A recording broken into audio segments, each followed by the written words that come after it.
and HRC, Yeah, of course, has endorsed Hillary. And so it literally is going to be a battle between the two. But then you have the media lambasting everyone, talking about unfavorables. They both have high unfavorables, but I think that Hillary is actually starting to pull away from Trump the more he just sets off a grenade in his own camp and in front of the cameras, and he's cutting out media organizations from the event, like no Huffington Post, no Washington Post, no Washington Post, yeah. No, it's ridiculous. Post, and I think as we'll see this more and more. I mean, there are two elements, and this is from somebody. I lived in D.C. for 10 years and somehow managed to avoid becoming involved in like electoral politics, which, or work on Capitol Hill, which is amazing. I'm sticking to media, people. I don't want to deal with the politicians, but necessarily it's just not my thing. But it's two things really are striking. One is that he seems to think he can win an election with Twitter. I mean, he hasn't raised money. He has absolutely no ground game in any of the really important battleground states. So just from a practical sense, like the polls don't mean much to me at the end of the day. The people that come to his rallies, will they vote or not? Who knows? And then the other piece of this is just that the Republican Party is in complete disarray. Like they're trying to put a sort of a nice face or front on it, or that they're not completely panicking and losing it, but they really are. And so by the time we get to the convention, and it's not that far off, but as we get closer and closer, it's going to become really interesting to see how the party, the Republican Party, plays this out. You've got folks who are running for re-election and don't want to be anywhere near Trump, and he's their candidate. And it's going to be interesting to see the impact he has, not just in the presidential election, but in all of these down ballot, right. The House and Senate. Well, I think it could be a sweep, because if you look at the traditional polls, if people turn out in record numbers, it typically goes in favor of the Democratic up and down the lane. If everybody stays home, unfortunately, I don't even want to give the universe the prospect of saying the words. We could be looking at a Donald Trump presidency. But since we only have two contenders to choose from, I have to concede that's a frightening but realistic possibility for this country. But I do want to highlight the shocking May earnings report that was just released to the FEC. Trump had earned less than $2 million in campaign donations in the month of May, and the spending went to Trump businesses and Trump family members. The Republicans are furious. Yeah. Furious. Yeah, and that's why none of them are giving him money. I mean, none of the big Republican donors. And that's why you've got major Republican players, including living ex-presidents, who are not going to the convention. They're just not going to the Republican convention, which is absolutely unbelievable. No member of the Bush family will be there. Right, exactly. It's like saying, all the ex winners of the Super Bowl are not going to go to the Super Bowl. It's kind of interesting, if you make the sports analogy there, but like it's just really going to be. It's going to be interesting to see if they can actually recover from this, and how long that's going to take. Paul Ryan told Chuck Todd. Yeah, Paul Ryan told Chuck Todd on Meet the Press on Sunday, I'm encouraging my constituents to vote with their conscience. And Chuck Todd tried to press him. So are you saying you're not going to support Donald Trump? He's like, no, that's not what I'm saying. I'm saying that they should vote with their conscience. And now that we know that some folks are planning sort of a delegate revolt, which may or may not get anywhere in terms of trying to unbind delegates to actually get somewhere. I mean, the difficult part for the Republican Party, or for even the country to swallow, is going to be if they find a way to pull some delegate magic with questionable legalities and bring someone else in as the nominee. The public voted for Donald Trump, and this country is just going to get that so they'll lose all the Trump supporters, right? And then they're going to have to build a campaign from scratch starting in the summer. The campaign's in November. I don't know if they remember that or not, but it's not that far off. So yeah, it's going to, and the Democrats are thankfully doing a good job of sort of moving along at a pace, and I think in a way that's respectful of the campaign that Bernie Sanders ran. It's no secret to anybody who knows me that I'm a huge Hillary fan.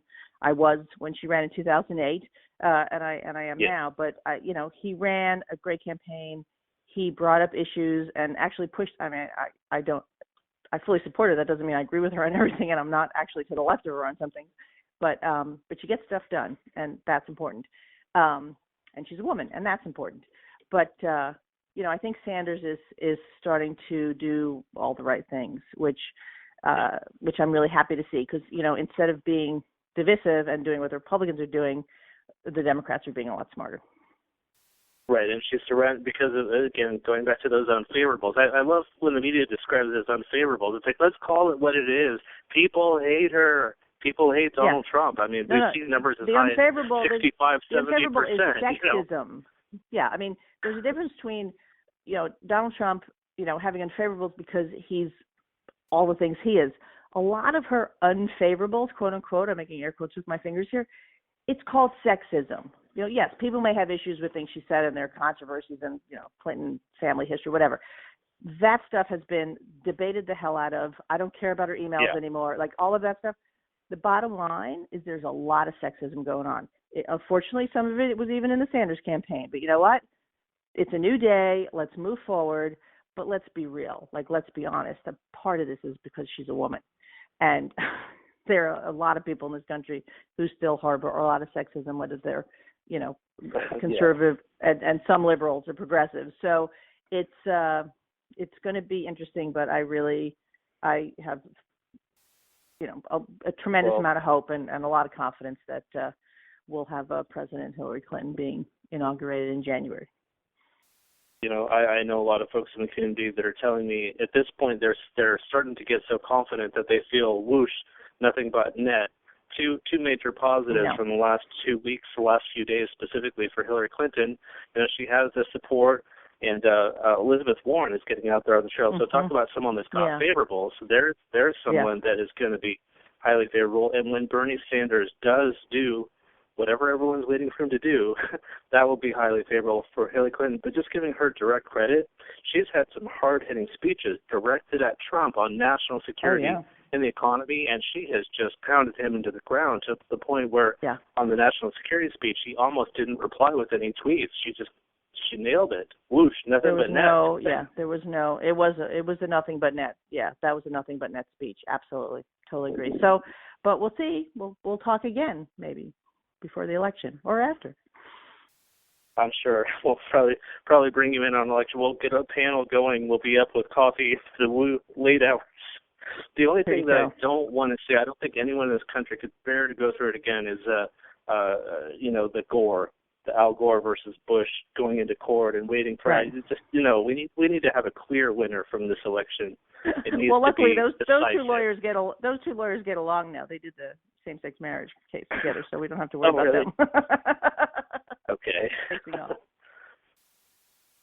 So I just want to ask you in closing here, Cathy, what are you working on right now, and what is the expected plans that you have for the remainder of Pride Month?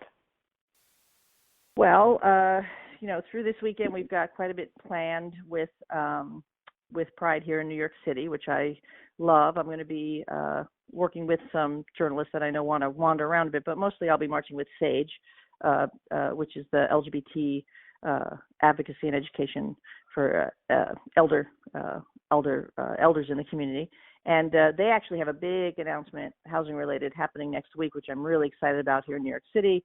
I'm actually working on the Gender Odyssey Conference, so I'll be coming out your way in August. Maybe you can come to that and meet some really amazing people. We're with the increased visibility around trans issues, it's extraordinary. We're going to probably have well over 2,000 people, which is twice what we had last year. A lot of families, a lot of folks in various professions who want to learn more about trans issues, particularly children.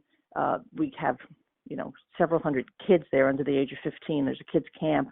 And there's also a more general conference for young adult and adult trans folks to do, workshops and discussions on all kinds of issues. So I'm super excited about that. So a lot going on. It's going to be a busy summer as always, but good. And it's great to be working on the issues that I think sort of post-marriage equality, to go back to the very beginning of the conversation, have been something that we haven't really spent as much time or attention on. And now we are. And I'm really excited because I think it's a really good thing. All right, Cathy Renna, we really appreciate you coming back on Gay News Radio, and also, your personal references and expertise going back from your days with GLAAD, through Matthew Shepard all the way through the Supreme Court, the Bergefell v. Hodges, and now, unfortunately, Orlando. So we really appreciate your thoughts and your insight today. Anytime. Thank you. Have a good day. You too. You've been listening to Gay News Radio on the GNR Radio Network. Download our mobile app for iPhone and Android today. And have a good gay.